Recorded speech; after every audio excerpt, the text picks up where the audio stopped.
It's not that you feel burnout, you suddenly become suicidal. That's not how it works. Stepping stone, little by little, loss of control, decreased sleep, later on, no point of life.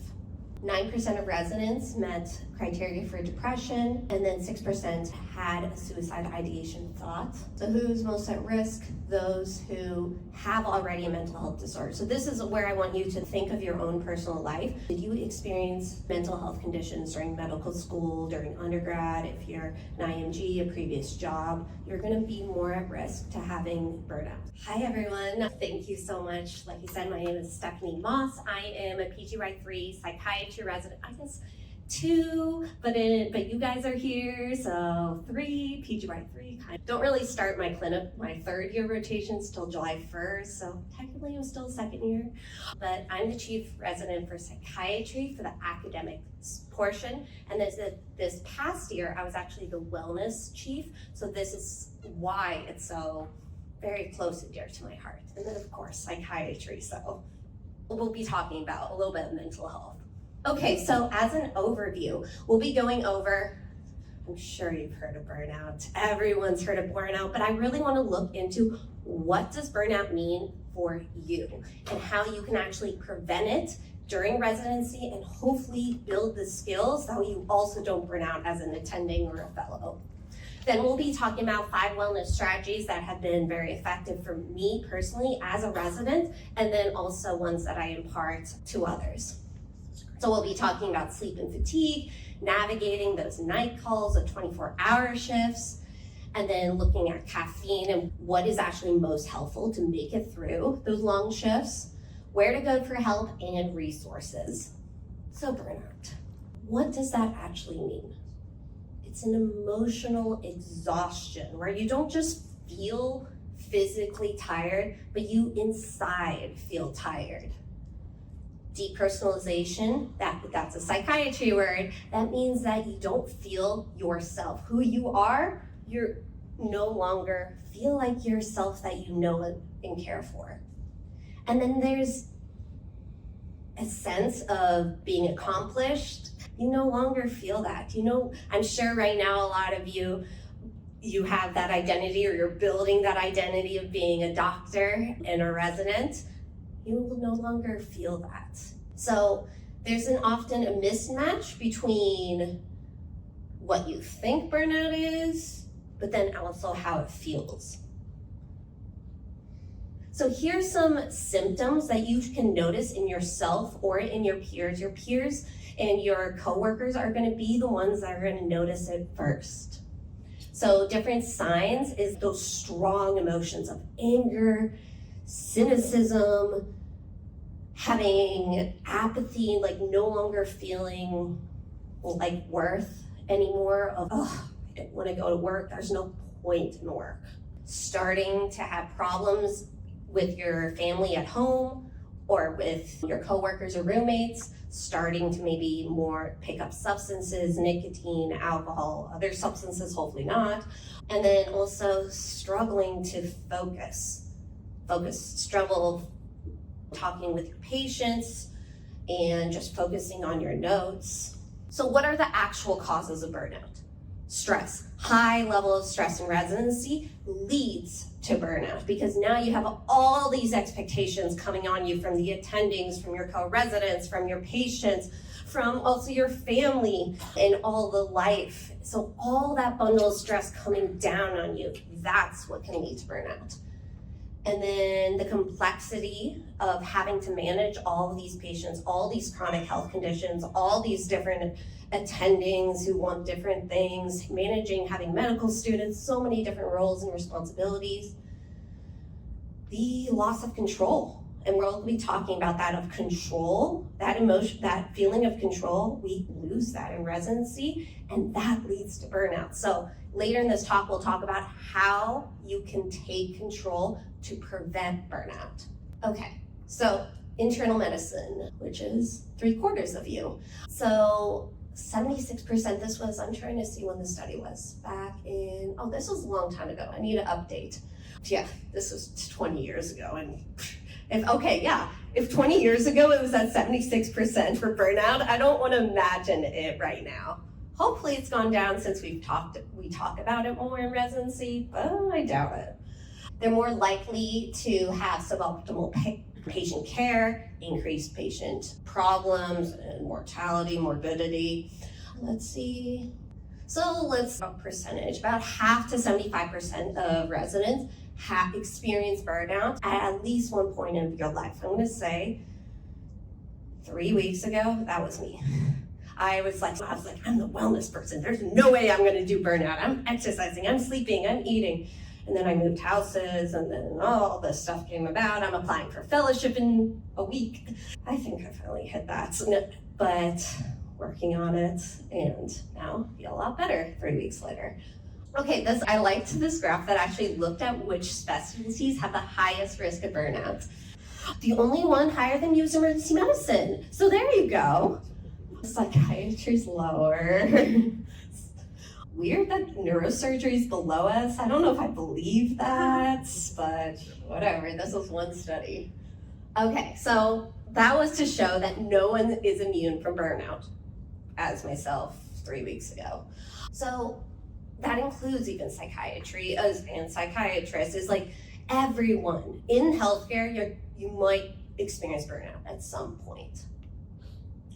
Okay, now I'm going to talk about not just the patient reason why it's important, but why it's important for us, especially mental health and psychiatry, is burnout is one of the leading causes of developing depression and developing later suicide. And I'm sure you've all heard about the increased risk of suicide in residents and doctors compared to the general public. This is the reason. So suicide was at the top, underneath depression, and then all the other causes of burnout. This is just a different way to view it. And so it's not that you feel burnout, you suddenly become suicidal. That's not how it works. It's a stepping stone, little by little, loss of control, decreased sleep, decreased eating, decreased motivation, and later on, no point of life. 99%, this was, let's see, again, 2009. I should have re-looked at the stats, but back in 2009, 9% of residents met criteria for depression, 9 to 12. And then 6% had a suicide ideation thought within the past 2 weeks.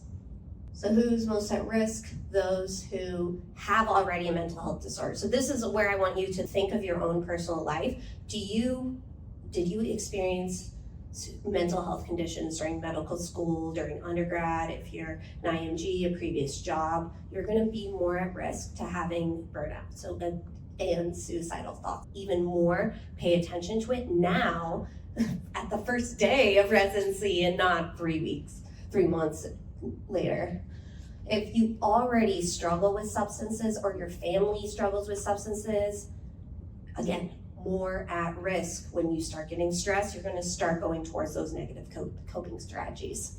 And then having any sort of marginalized identity, Black, brown, female, LGBTQ, having chronic or invisible disabilities, or health conditions, these are all the ones that are most at risk. Okay, so this is an interesting part. This one, they looked at pediatric residents. They looked at ones that were more depressed, have 5 times more risk of medical errors. And those are unintentional. No one, of course, wants to do medical errors, but just, again, increased risk because your brain's not thinking, because your frontal cortex is not working when you're burnout. You're fully focused on your amygdala. So overall, you can't help others until you help yourself. That's the big one. So now let's get to how we prevent burnout and how we actually can start working at developing these great coping mechanisms at the beginning during these next 2 weeks before you actually start seeing patients and really get into residency. So sleep, food, movement, relationships, and receiving help. Sleep. I love this app. I actually have this as a big scanner, and I guess I will in 2 weeks when I have my own clinic. but when I was in walk-in, I had this so patients could download it. I also have little cards. If you're in the VA system, there's an entire booklet that you can, like a prescription card, a prescription of all these mental health apps. So I thought this was really cool. They're not just for patients, they're for us. There's CBT sleep, there's how to track your sleep, music, like sleepiness music, good focusing music. So these are all different apps that are free. I believe all of them are free because they're through the VA. So why do we tell people to sleep? Why do we tell our patients? Why do we tell you to sleep? Can focus, can actually learn new information, feel better. And then obviously for your actual health, it improves immune system, it improves your cells being able to grow. I'm sure all of you, when you're super stressed, you start getting sick. I'm getting over a sickness myself. Remember burnout 3 weeks ago? Yeah, I got sick after. I could definitely, that was actually probably the biggest thing that caught my attention. Once I start getting a cold in June, you don't get colds in June. Okay, how much sleep? Like, I know you hear a lot like, oh yeah, you can't sleep in residency. Yes, you can. And I'm gonna give you a case example. My husband's a neurology resident, about to be a 4th year neurology resident. And I still force him to sleep 9 hours a day. And he works 80 hours a week on the dot. It's still possible because they give you time between, and we'll talk about it later, between each shift, that should be enough time to sleep. They give you the set amount of days to catch up. So it is possible. It's all based on your individual priority of what you prioritize. So navigating fatigue. We all know these, all the consequences, can't focus, depression.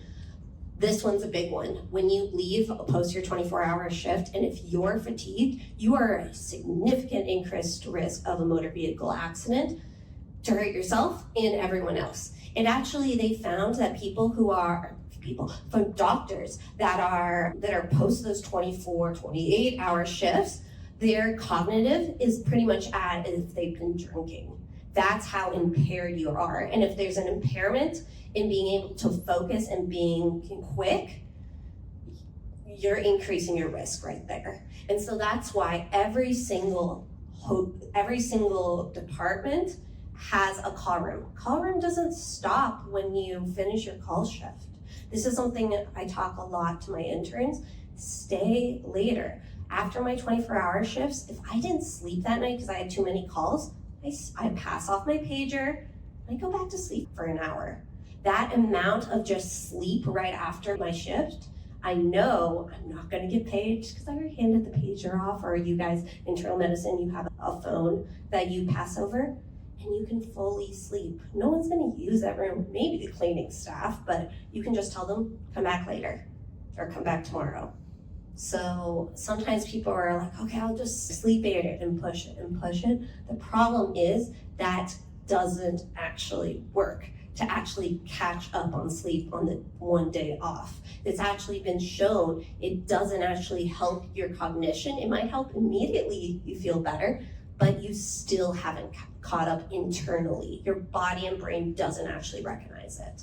Okay, so yeah, this study, this was 1984, my goodness. These are very old studies, but it shows the idea of as you sleep less and less, your emotions are gonna change. How you think is gonna change, and that's gonna have a direct impact on your mood and your patient. 64% said sleep loss and fatigue is the most major impact. Pretty much I'm talking without even using this, I'm noticing. Okay, so this is why it's important for the sleep. Try to do an actual good note when you've been sleep deprived. You can tell as my notes get later and later in the night, they get worse and worse. So for me, I don't know if internal medicine would be okay with it, but psychiatry is okay with it, so this is more geared towards you guys. I go to sleep and I do my notes in the morning. Technically, the VA rules and usually all the hospitals is within 24 hours. Now, attendings want it sooner. Usually it's by midnight, but the following day. So if our call shifts are 4 p.m. all the way to 8 a.m. the next morning, if I'm going 10, 11 o'clock, I know that I will not write good notes at that time, at 10, 11 o'clock. I benefit myself, I know myself, that I would do better sleeping till 5 a.m., waking up at 5 or 6, and doing notes till 8 a.m. That's just me. Some residents do work better doing their notes till 1, 2 a.m., but that's not me. But it can be you. So just know yourself and try different ways. See if it works. Maybe do one note. Do the one that's most urgent. For psychiatry, we have to give notes of people being transferred. So we'll talk about that. Since I'm the academic chief, we'll talk about what notes to prioritize. And it's usually when we're transferring, because they can't transfer until they have a note. But that's rare. Oh, we already talked about this, of the crashes. This is the study that shows the crashes. Needle stick injuries, really? When you're in the ICU, that's when you would be doing needle sticks and doing, what is it, the ones up here? That one. You can tell I'm a psych, I have no idea what it's called, but I know you do them. And we don't do phlebotomy that often, even just doctors don't do that anymore, but maybe you do for some random reason. Or when you do lumbar punctures, we do those in psych and internal medicine, so that can be. Okay. Shift work sleep disorder. This is super common in residents. I'm trying to think, I don't believe when I rotate internal medicine, you guys do 7 days on, 7 days off, or all night shifts. Maybe, do you guys know? You do the night, and it might be different between the two programs. Yeah, that you have, so this is a problem, the sleep work disorder, when you go from being on all nights and then you shift to being on all days, it's actually called shift work disorder, where you actually struggle, your biological circadian rhythm struggles to flip. And then that makes you even more tired. So we're gonna go through 3 ways to actually address that, because not even the full 7 days, I would say within just doing a 24-hour shift, you're gonna feel it. So there's things that you can do, the institution RFU will do, and then also the ACGME will, there are specific rules to address that. Ooh, I love this. Okay, this is actually from our one of the sleep physicians. I need to come in, I need to remind myself to have him do another didactic session. He recommends, this is his article, Dr. Schultes. He wrote this article on how to maximize your sleep when you're a resident. And he provided specific tools on how to shift your sleep depending on what type of shift you are. So I liked that. One of the things that he talks about in that is using melatonin, and we use it a lot for our patients on the psych ward because we take care of recruits who purposely have been forced to not sleep for 3 hours.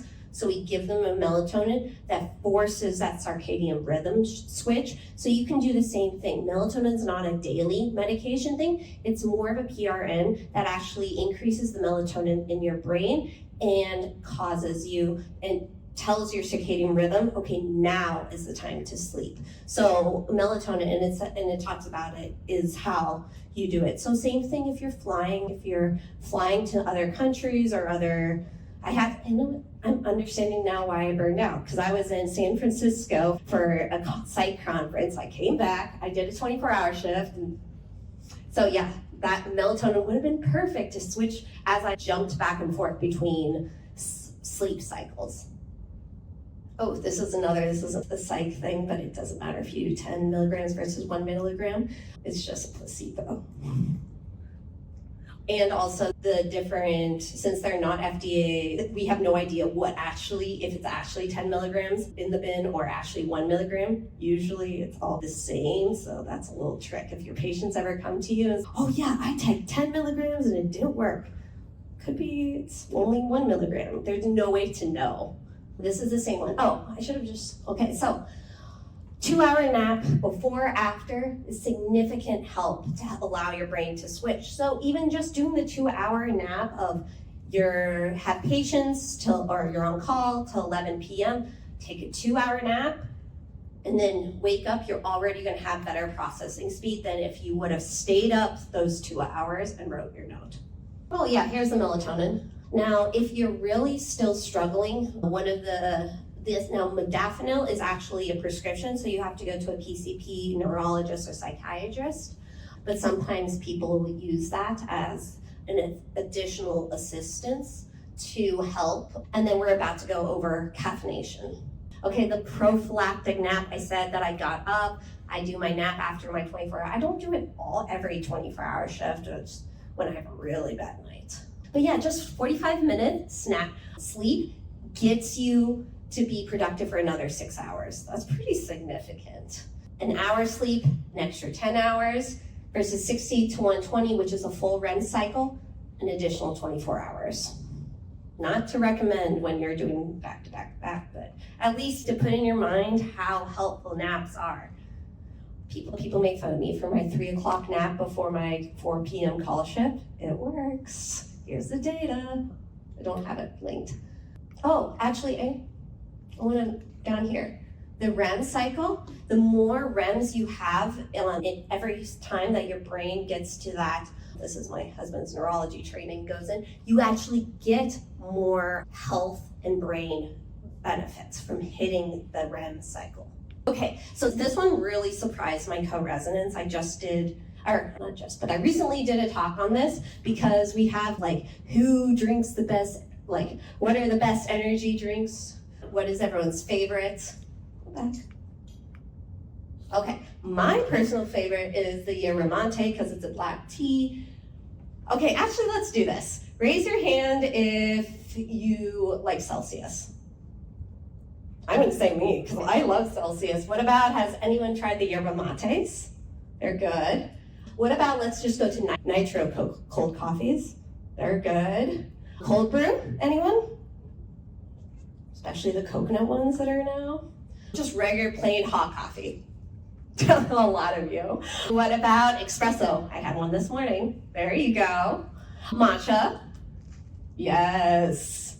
Just plain black tea. Now we're getting to the different types of teas. Black tea. There you go. Gray tea, like Earl. I guess that's black. Never mind. I don't know why I said that one. Green tea. Yeah. Herbal tea. Oh, I missed one. White tea. Is white tea in there? Okay. But this, I don't know if you all know this, but all the different varieties of caffeine are not equal.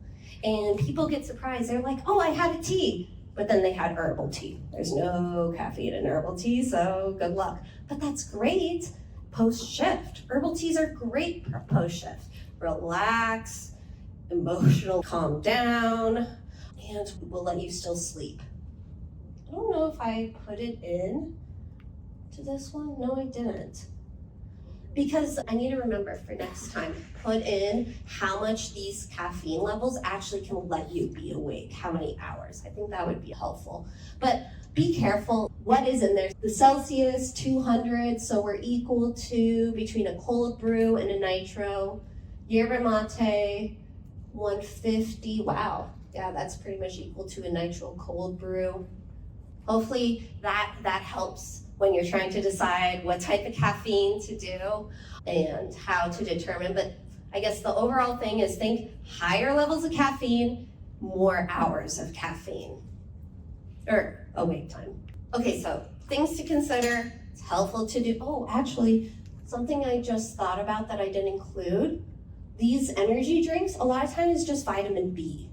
So vitamin B, a lot of these energy drinks are just the vitamin B supplement, and that's equal to the caffeine content. So it's not, that's how they actually get to the caffeine.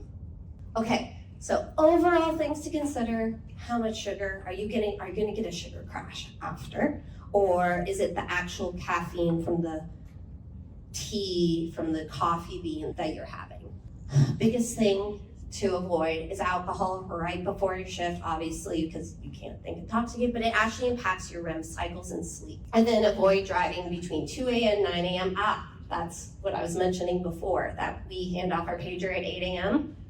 There's also a lot of traffic at that time, so you also get less traffic. How to find balance in residency. Talking about what you can do yourself versus we're going to talk about what the institution, Rosalind Franklin, GME actually support you with. So self, What do you do during your free time? So I was so surprised during residency how much time I have to do these things I enjoy. And I know it sounds weird because you think, oh, residency, I'm gonna work. That's not necessarily correct. You have off time during the week. You have off time during downtime shifts. There are periods. And so this is the time to explore hobbies. Maybe think that's why we ask you in the residency interview. That's why they put it in the ERAS. What are your hobbies? To get you to start thinking about that. Because you will have the time in residency. You will have the money. I know, money. I didn't know what money was before. Now I'm like, oh, I have money to do hobbies. I have money to pay for a tennis racket and go play tennis. Interesting. Or I have money to pay for a gym. Wow. So think about what your hobbies are. For me, I love reading. I'll say later, I do a podcast. That's why I'm recording it, because I do a lot of presentations. I go to conferences and present a lot because that's just what I enjoy doing. So I do that as my hobby. This word, control. That is going to be one of your keys to preventing burnout, is remembering you have control. You have control if and when you sleep, what you eat, what you drink, what types of caffeine you put in your body, who you get to spend time with. You no longer have to do anything. You are now a job. You can choose whether or not you want to hang out with someone, with your friends, your coworkers. Hopefully you want to, but not everyone does. But we also do. You have the choice and control. And I know that you'll forget about that. As you get more into residency, you'll forget you have control, but try to remember you do have control. And that in itself will help you feel better. Obviously, I'm gonna recommend prioritize things that make you feel happy and whole. And then this one at the bottom. Now you have time to go to your doctor's appointments and therapy appointments and dental appointments and eye appointments. And I'll talk about insurance, that insurance even pays for it. Okay, let's go to work. Duty hours. It's GME and your programs director, they work really hard to make sure that you have time to sleep, to have personal days, to have, if you need, maternity, paternity, the disability leave. That is a thing, and we normalize it because it's normal. I know for the psychiatry side of things, we always have one of our residents on maternity or paternity leave. It's just a thing in psychiatry we do, but I know internal medicine, I've seen a couple. They also really try to limit your shift, like jumping between the shifts.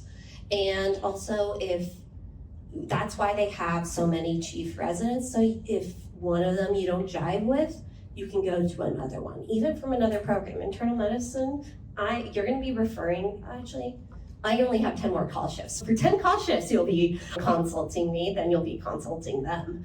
But that's what we're here for. After I did this talk last year, one of the internal medicine new PGY1s reached out to me and asked me, hey, I remember that you had the wellness talk, and there was counseling. I really need it right now. What was that number? And I was able to text it to them. So please, at any point, reach out.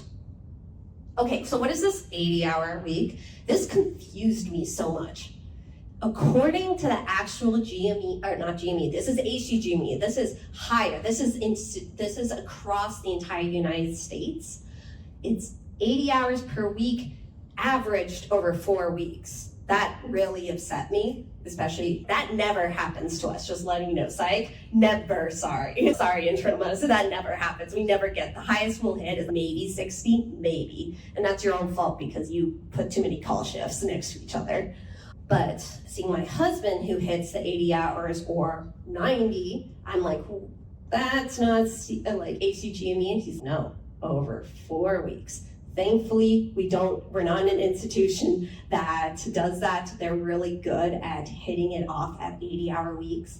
Something to think about that I also forget, it's also the time you spend at home or pre and post that shift doing EMR. Like right now, I'm at St. Mary's, and so I spend the first 3 hours of my morning at home chart checking for my patients before I go in. So it's not really that I spend 5 hours only at work. Actually, technically, that's 8 hours a day. I forget about that. I like to say this. Technically, you're supposed to be supervised by MDs and DOs. I know internal medicine doesn't have a challenge with that. We do in psychiatry that sometimes NPs try to be the ones instead of MD attending, so take note of that. Also, a big rule, you have to add 8 hours shift between shifts, between 24-hour shifts. So if that's not happening, bring it up to your chief resident or attending. Maybe it was just an accident and how the schedule worked that they didn't give you those 8 hours. It's usually a full 16, 24 hours between shift, but make sure. And then for psych residents, we set our own call schedule. So I've definitely had people that are like, I'm 3 call shifts back to back. I'm like on call for 48 hours. And I'm like, that's your fault. You need to find coverage, because sometimes we switch call shifts all the time and then we forget that we did all those shifts to help other people because we're so nice. And then we back them up. Let them know quickly. Let the chiefs know quickly, or you're called, hey, someone take one of my shifts. There's no way I'm going to do this. And yes, we will. We will not let you do that. So this is from Georgetown. Georgetown University made a great mind-body program with their residents to really help them prevent burnout. So they learned different mindfulness techniques on learn to escape all the stress. So these are the 3 skills they taught. 1, mindfulness, and we'll do a mindfulness thing in a bit. Narrative writing. So writing about your experiences is so helpful, especially after very stressful events when you have to, if you're internal medicine, I remember when I rotated with you guys during my first year, we had a couple deaths that happened. And so it was very difficult for everyone on the team. So writing about that when we have to pronounce the death is really helpful to just let it go. Because I'm not usually a writing person for my journal, I use day one. Day one is and it's full of patient narrations that I just put it on play in the car, and then I talk while driving home, going through the stressful patients that I had. And so by the time I get home, I fully have decompressed because that patient experience is no longer weighing on me. So that's one of the things that I love doing, is doing that narrative medicine. And then meditation, it's similar to mindfulness. So mindfulness is really being present in the here and now. Like I said, we're about to do it. And then meditation is building off of mindfulness. It's really focused on letting go of things that you cannot change, which unfortunately happen a lot in medicine. We can't control whether our patients overdose on meds or don't take their medications. All we can do is educate them and then put in EMR that we educated them. So let's do one mindfulness technique that I love doing. I teach all my patients this. We're gonna go the 5 senses. And so we're going to go through all 5 senses, and this is really easy to do while you're writing your notes. Just pause while you're walking down the hallway. You can do this, and this is called mindfulness, getting into your body. So starting off, we're going to look around just with your eyes without moving. I want you to name in your head all the colors, and it's nice that you guys are looking at the windows because you might be able to see the nature behind you.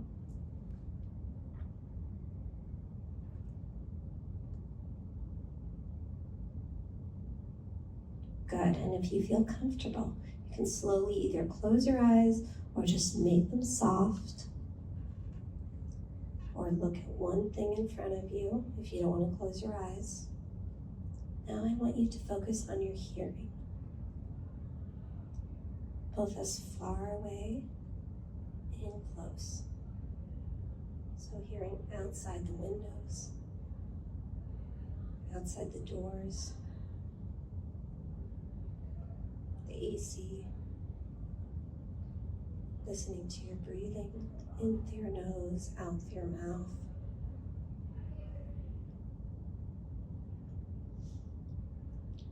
Let's take a deep breath in through your nose and focus on your smell.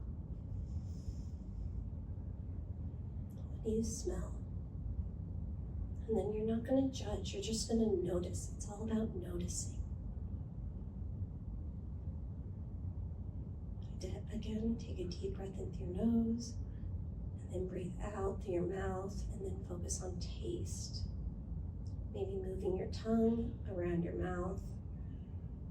Maybe tasting the coffee or the cookie you just ate.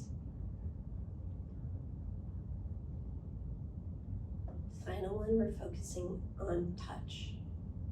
So that means you're going to feel the clothing on your legs, the ground beneath your feet, the different parts of your body that are touching the chair, from your lower back to your legs. Look if you have longer hair or beard.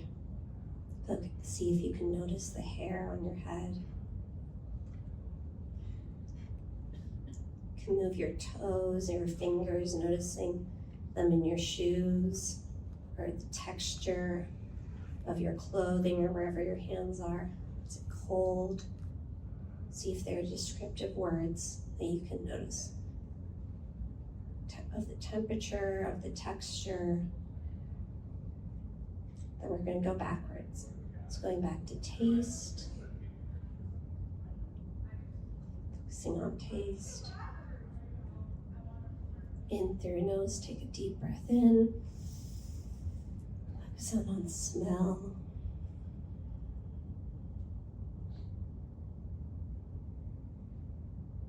Make your ears go out. Focus on hearing.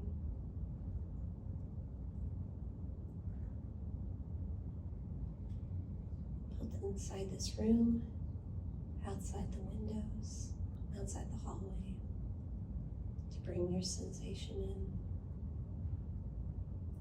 Hearing your own breath, your neighbor's breath. Not judging, we're just noticing. And slowly open your eyes, adjust to the light, and go back to the colors or shapes. I see a lot of shapes in this room too. Thank you for doing that with me. So it's just the 5 senses.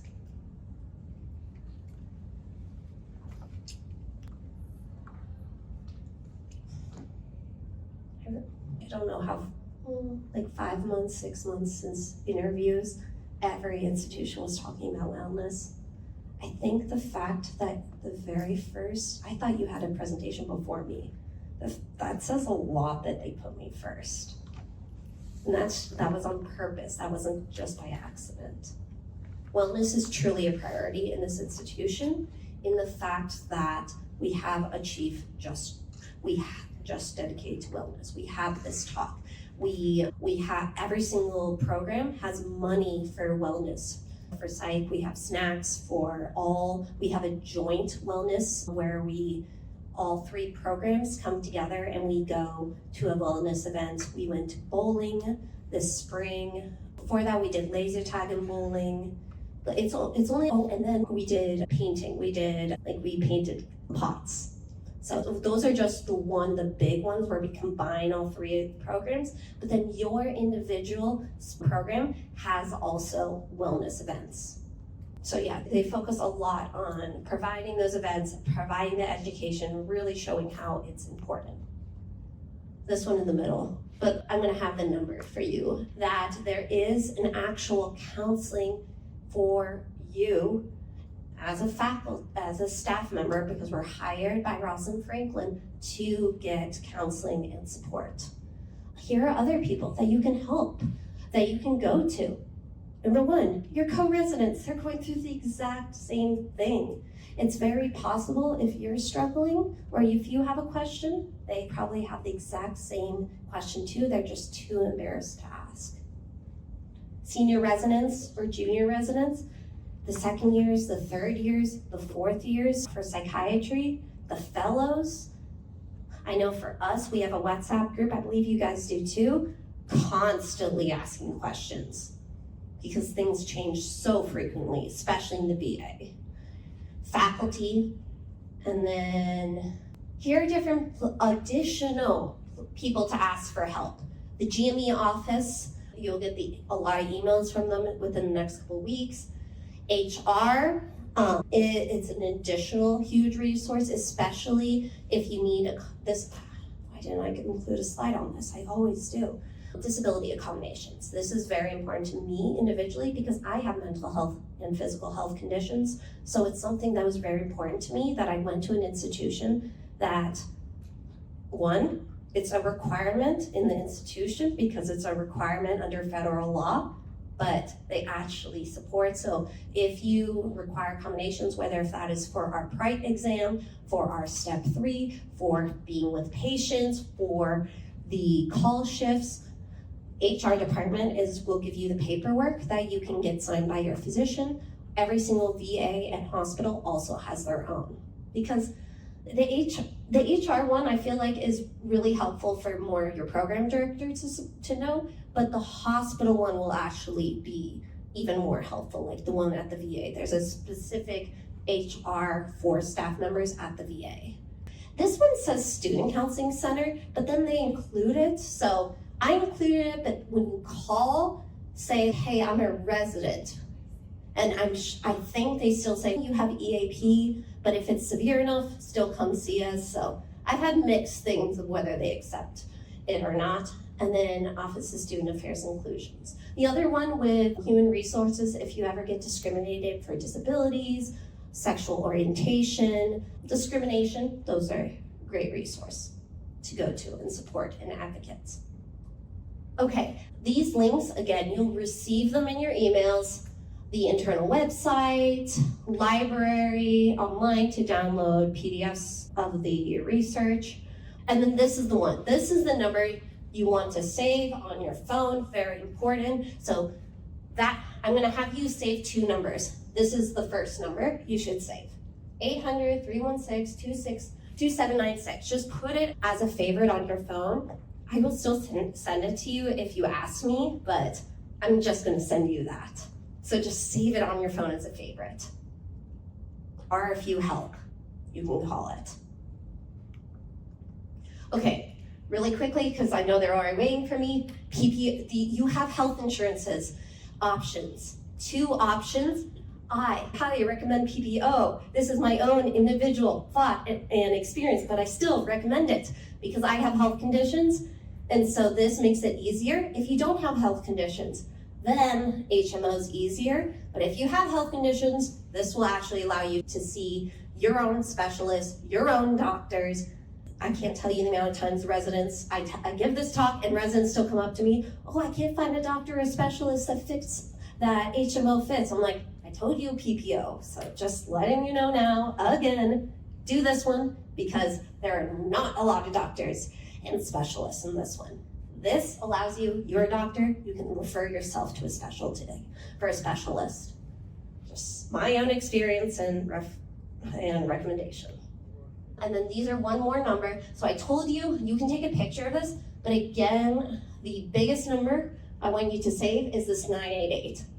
988, what is that? You'll hear it so many times in the VA. So this is for you, this is for me, this is for our patients. 988 is the confidential suicide hotline for anyone in the United States. And then for our vets, for our military people, you'll see it all over the campus that says, press 1 if you're military.